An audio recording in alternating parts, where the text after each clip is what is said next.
Kejadian pasal 2. Demikianlah diselesaikan langit dan bumi dan segala isinya, ketika Allah pada hari ketujuh telah menyelesaikan pekerjaan yang dibuatnya itu. Berhentilah ia pada hari ketujuh dari segala pekerjaan yang telah dibuatnya itu. Lalu Allah memberkati hari ketujuh itu dan menguduskannya, karena pada hari itulah ia berhenti dari segala pekerjaan penciptaan yang telah dibuatnya itu. Demikianlah riwayat langit dan bumi pada waktu diciptakan. Ketika Tuhan Allah menjadikan bumi dan langit, belum ada semak apapun di bumi, belum timbul tumbuh-tumbuhan apapun di padang. Sebab Tuhan Allah belum menurunkan hujan ke bumi, dan belum ada orang untuk mengusahakan tanah itu. Tetapi ada kabut naik ke atas dari bumi, dan membasahi seluruh permukaan bumi itu. Ketika itulah Tuhan Allah membentuk manusia itu dari debu tanah, dan mengembuskan nafas hidup ke dalam hidungnya.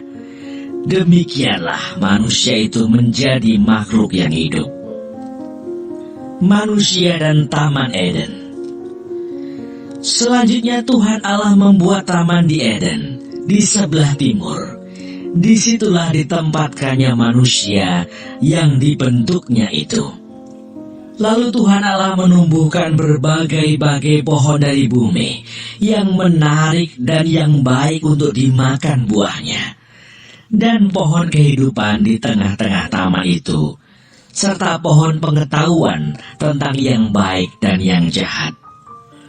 Ada suatu sungai mengalir dari Eden untuk membasahi taman itu, dan dari situ sungai itu terbagi menjadi 4 cabang. Yang pertama namanya Pison, yakni yang mengalir mengelilingi seluruh tanah Hawila, tempat emas ada, dan emas dari negeri itu baik. Di sana ada damar bedolah dan batu krisopras. Nama sungai yang kedua ialah Gihon, yakni yang mengalir mengelilingi seluruh tanah Kus. Nama sungai yang ketiga ialah Tigris, yakni yang mengalir di sebelah timur Asyur, dan sungai yang keempat ialah Efrat. Tuhan Allah mengambil manusia itu dan menempatkannya dalam Taman Eden untuk mengusahakan dan memelihara taman itu. Lalu Tuhan Allah memberi perintah itu kepada manusia. Semua pohon dalam taman ini boleh kau makan buahnya dengan bebas. Tetapi pohon pengetahuan tentang yang baik dan yang jahat itu, janganlah kau makan buahnya. Sebab pada hari engkau memakannya, pastilah engkau mati. Tuhan Allah berfirman, tidak baik kalau manusia itu seorang diri saja. Aku akan menjadikan penolong baginya yang sepadan dengan dia. Lalu Tuhan Allah membentuk dari tanah segala binatang hutan dan segala burung di udara. Dibawanyalah semuanya kepada manusia itu untuk melihat bagaimana ia menamainya.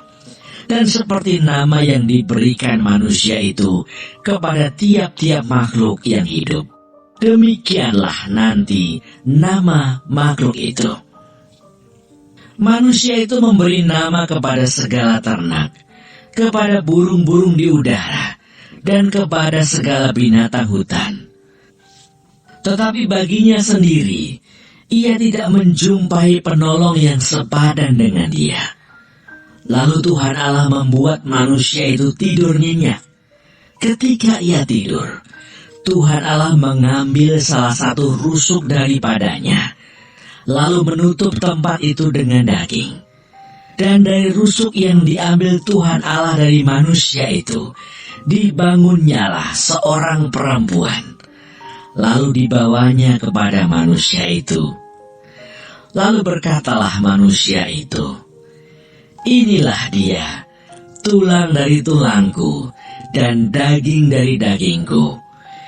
Ia akan dinamai perempuan, sebab ia diambil dari laki-laki. Sebab itu seorang laki-laki akan meninggalkan ayahnya dan ibunya dan bersatu dengan istrinya, sehingga keduanya menjadi satu daging. Mereka keduanya telanjang, manusia dan istrinya itu, tetapi mereka tidak merasa malu.